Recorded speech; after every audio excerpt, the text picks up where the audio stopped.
They wore balaclavas, black as evil, with no eye holes. They stole guns, then they were trigger happy. People were going to die. Could investigators and forensic scientists identify the gunman and put an end to their deadly spree? Enter the world of forensic science, the science of crime, where a suspect's guilt or innocence can hang on a single piece of evidence.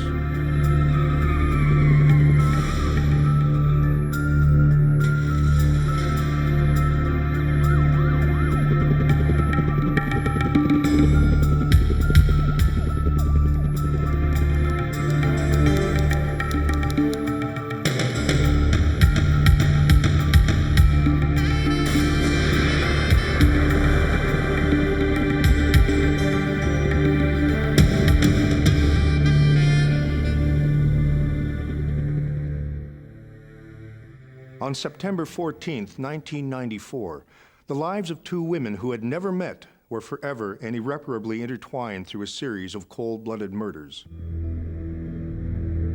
Danielle Thomas and her husband Ken had come to Canada from South Africa to start a new life for themselves and their teenage daughter. Danielle worked in a dress shop. Ken was a carpenter.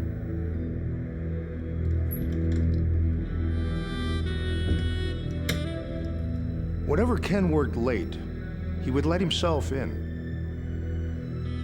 then come up to the bedroom and ask Danielle if she wanted coffee or tea.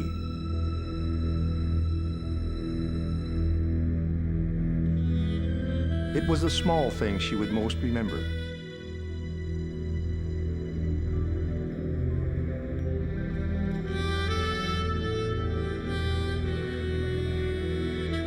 Natalie Pardee and her husband Roger had two teenage sons, and they were partners in every sense, both in their marriage and in their family-run gun shop. Natalie's last living memory of Roger was 20 minutes before the holdup. Around 5, a customer pulled into the store's parking lot and saw two armed figures wearing balaclavas. He scribbled down the car's license plate number and raced off to call police. The first gunman bounded into the store and yelled, "Get your hands in the air, this is a holdup." A shocked employee said, "You're kidding." The bandit answered, "I'm not kidding," and shot him in the arm. Then he whirled, wounded one customer and fired at another. Roger Pardee whispered into the phone, "Call the police, we're being held up," and he was shot point blank. Then the second gunman entered, shouting, "If anyone moves, kill him." He smashed a gun case and scooped out 11 handguns.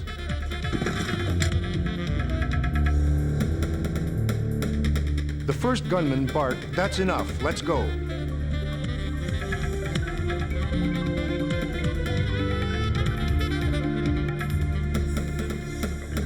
In less than a minute, 4 people had been shot. One of them, Roger Pardee, was dead. Investigators learned that the balaclavas the gunmen wore didn't have eye holes, so no one could describe their ethnicity, their gender, not even the color of their eyes. What did register with the witnesses was the cold-bloodedness of the shorter of the two gunmen, the one who had done all the shooting. His gun had been equipped with a silencer, indicating he was anticipating using it. He hadn't fired a warning shot, never aimed below the torso, had no interest in the cash register. Instead, he had been fixated on clearing a path to the gun cabinet for his taller cohort, no matter the cost. The brutality of it was striking. The intent of these robbers were to get what they wanted, and they had no hesitation about killing anyone. After the victims were removed, Forensic Ident photographed the scene and searched for clues.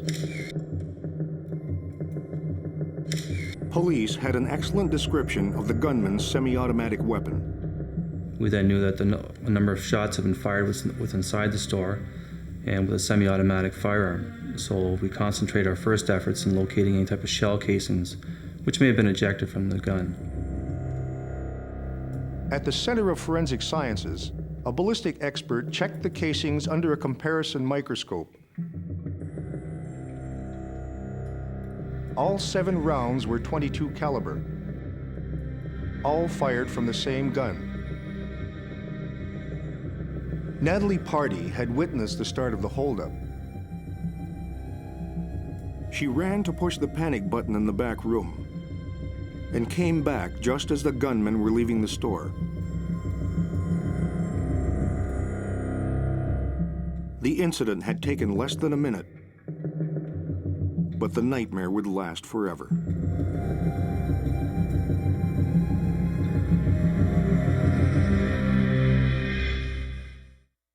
Danielle Thomas's nightmare was about to begin. Police had traced a license plate on the getaway car back to her husband, Ken. An officer dropped by around 10 and asked if Ken was home.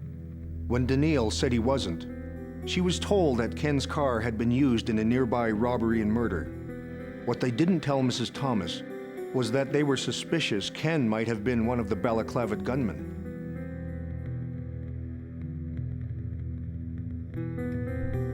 She kept thinking whoever had committed the crime had stolen Ken's car. She expected Ken would show up at any minute or phone her asking to be picked up somewhere. She sat up the whole night waiting. The next day, police found Ken's car in a lot about a 5-minute drive from the gun shop. They checked out the trunk, fearful they might find Ken's body. They did find traces of blood on the passenger side. Was it Ken's? Greg McAllister, one of the ident officers, had a hunch. He returned to the scene of the crime. In examining the gun cabinet, you can see that the glass is about a 1/4 inch thick. Any person, regardless of the garment they're wearing, is certainly running a risk of cutting themselves. For the next 3 hours, he went through every piece of glass, visually inspecting each one. Finally, he hit pay dirt. On 3 pieces, he found small trace amounts of blood. A sample was sent to the biology lab at the Center of Forensic Sciences. A DNA analysis of that blood was compared to the blood sample found in the getaway car. They matched. Investigators now knew it came from the taller perpetrator. But if the blood wasn't from Ken Thomas, where was he? Had he been involved in the robbery homicide? Or had he been kidnapped? Or worse? Just how did Ken Thomas fit in with the 2 masked killers? 10 days after the murder of her husband, Natalie Pardee was allowed back into their gun shop. Now, the irony of their owning a gun shop in Canada is that they had never even considered keeping a gun for protection.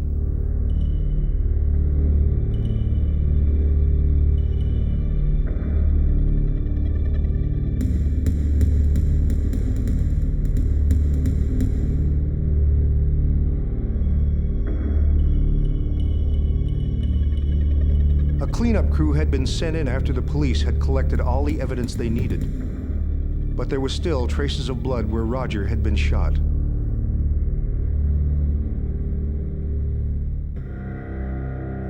Danielle Thomas, meanwhile, was dealing with the pain of waiting.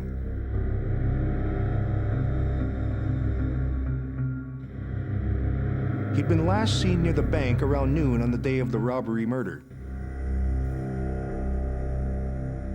Police had received reports that Ken's car had been spotted near the gun shop around 2. Then again at 3, and again at various intervals up until 5. But Ken Thomas had not been identified as one of the occupants. At night, Danielle heard Ken's key in the front door.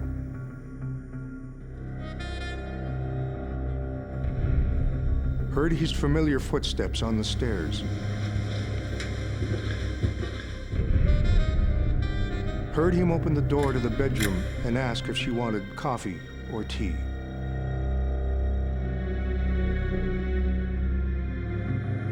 But it was only a trick of the mind. Something between sleep and hope. Investigators started checking out some of their most notorious criminals, local bike gangs, and known drug dealers. Surprisingly, these groups were more than willing to prove their innocence by providing blood samples and polygraphs. So who were the gunmen? It seemed that every time you went around a corner, there was more information to be investigated, and it got bigger and bigger and bigger. It was like you were in a marathon, and you went home exhausted every night, knowing full well that the families would want to know at some point how it was going and what you were doing. By November, Natalie Pardee had started working in the gun shop again. It still held wonderful memories of her and Roger, and she found it comforting, as if Roger was still there.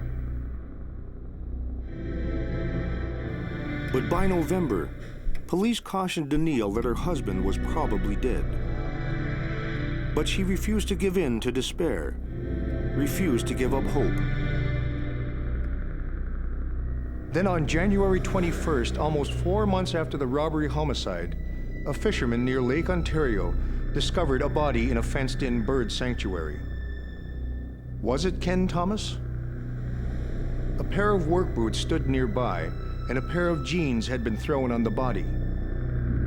A winter storm was coming in off the lake so quickly, it seemed the investigators might not get a chance to properly examine the site. They scrambled to erect a tent. Within minutes after getting the tent set up, it began to snow. And if in fact, there's little doubt in my mind how we not got the tent set up at that time, the remains of this person would have been buried in snow for months, and we may not have uncovered him until spring or summer. Inside the tent, the ident officers could study the dead body.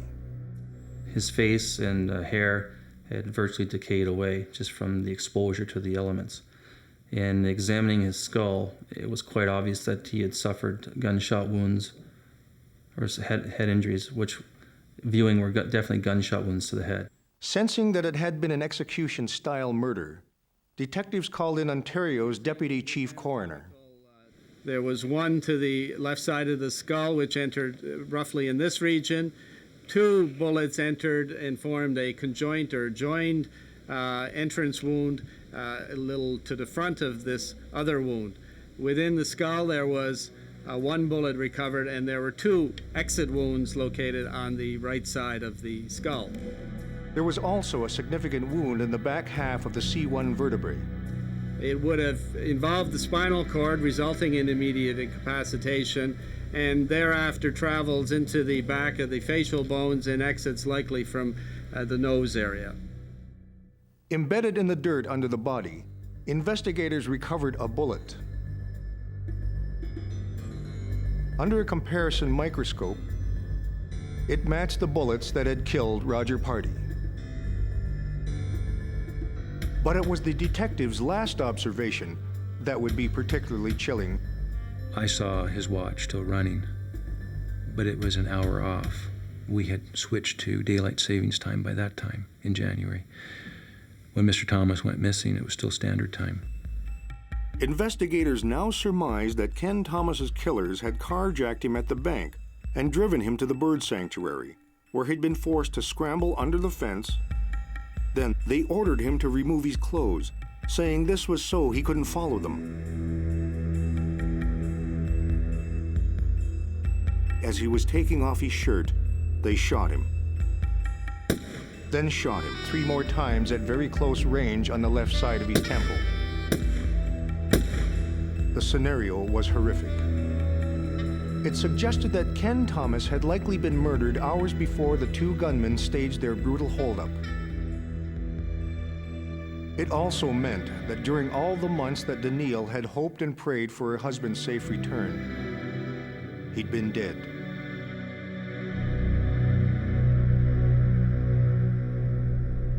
But investigators had hit a wall as far as the clues to the identity of the gunmen. It was time to start looking outside the region. They could be anywhere in Canada, anywhere at all in North America. There'd be nights you'd go home and you'd sit in front of the fireplace, or you'd sit quietly, look out the window, and you'd kind of methodically go through your investigation. and think, is there something we've missed? Have we missed something so obvious? Maybe we should go and go in this direction. And you're constantly doing that. You live, eat, and breathe this investigation. As the saying goes, if you have a gun in a drawer in Act 1 of a drama, it's sure to go off in Act 3. The same can be said of a stash of 11 stolen handguns. They were bound to go off somewhere, sometime. 6 months after the murders and a 3-hour drive away, a woman called the London, Ontario police and said that 2 gunmen were planning an armored car robbery and intended to kill all 3 guards. The police took the woman very seriously. There had been a rash of violent robberies over the past 5 months involving 2 armed, masked men the police had dubbed the Balaclava Bandits. Police set up surveillance. They watched the men pile into a stolen van.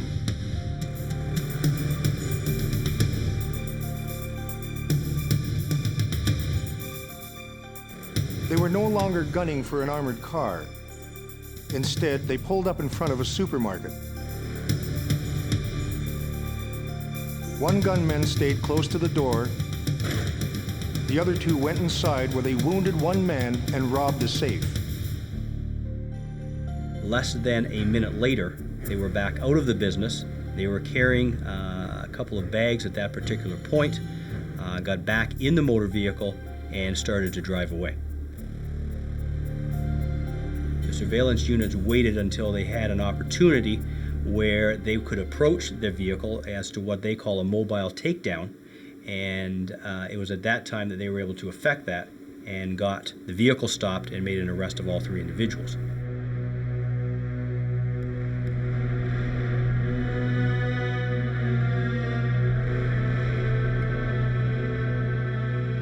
The 3 men taken down were Ronald Woodcock, a career criminal with a long rap sheet; Roshan Nurizali, a deserter from the Iranian army; and Derek Thompson, a childhood friend of Woodcock's. Were these the same men who murdered Roger Pardee and Ken Thomas? At this time, suspects could refuse to give police blood samples. Woodcock and Nurizali refused, but quick-thinking investigators realized Nurizali's knee had been scraped in the takedown and seized his pants. The blood-caked jeans were rushed to the DNA lab at the center. It gave investigators the break they needed. The sample on the jeans matched the DNA of the blood in the gun case and on the armrest of the getaway car. They now knew Roshan Nurizali was the second gunman, the one who had smashed the gun case. But who had been the first, the one who had murdered Roger Pardee? Natalie Pardee and other witnesses testified that the first gunman was the shorter of the 2, somewhere around 5'5". That fit both Woodcock and Thompson. Derek Thompson had an ironclad alibi for several of the London robberies. But what really helped eliminate Thompson was that he had glaucoma, which made his ability to see through a balaclava more problematic.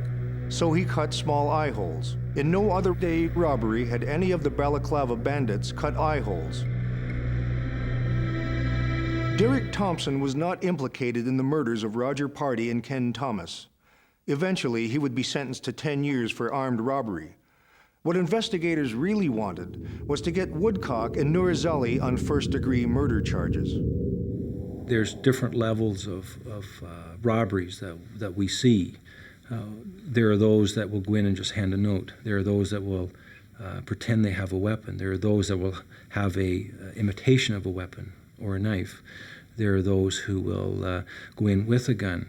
You'll have those that go in and fire a shot into a ceiling as a warning shot and then rob. And then you have people at the highest level where they come in balaclavaed with the intent to shoot and kill if necessary to commit a common purpose. It would all come down to the stolen handguns. 3 handguns had been recovered in the London takedown. Investigators needed to prove they were the exact guns that had been stolen from the party's gun shop to really nail Woodcock and Norizeli. Circumstantially, if you gave the evidence to a jury or to just anyone, circumstantially you'd come to a conclusion that they are the same guns. But it isn't as good as saying that is the gun, and the thing we were missing from these weapons were the fact of the serial numbers. That's when investigators used the Magnaflux process. But the serial numbers on these guns had been filed off. I'm going to use a simple horseshoe magnet. The process itself is very dependent on the position of the magnet, so that the serial number, the area where the obliteration occurs, is between the two poles of the magnet. Now the Magnaflux, in this case, just comes in a ready-made solution, and it's iron filings mixed with mineral oil.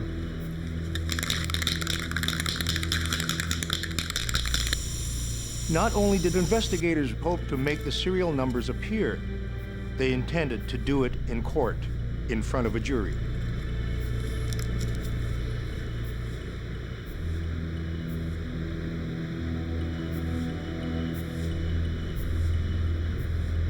But just from what I can see here, what appears to be a 4, and then this looks to be a D. After that we see what appears to be a 7, 0, and a 1. The serial numbers match 2 of the guns stolen from Roger Party's handgun cabinet. When the jury gasped at the demonstration, investigators smiled. Given the cold-blooded, calculated nature of Roger Party and Ken Thomas's murders, Ronald Woodcock and Roshan Norizeli were both convicted of first-degree murder. In Canada, which has no death penalty, they were each given the maximum sentence, life. I made a promise to the Party family, especially to one young boy who was just a young teenager. I promised him that we would get these guys for his father. When it was all said and done, and you're outside the courtroom, and the victim's family, particularly the daughter of Mrs. Thomas, and the 2 boys of the gun shop owner, when they give you the hug and the handshake, and you know it's heartfelt thanks, I don't think it can get any better than that. What Natalie Party and Daniil Thomas lost can never be measured. What they found is that for a few misfits who don't give a damn about human life, there are so many who do.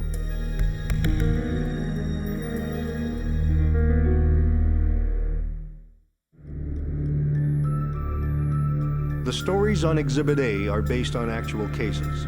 The names of the guilty are real.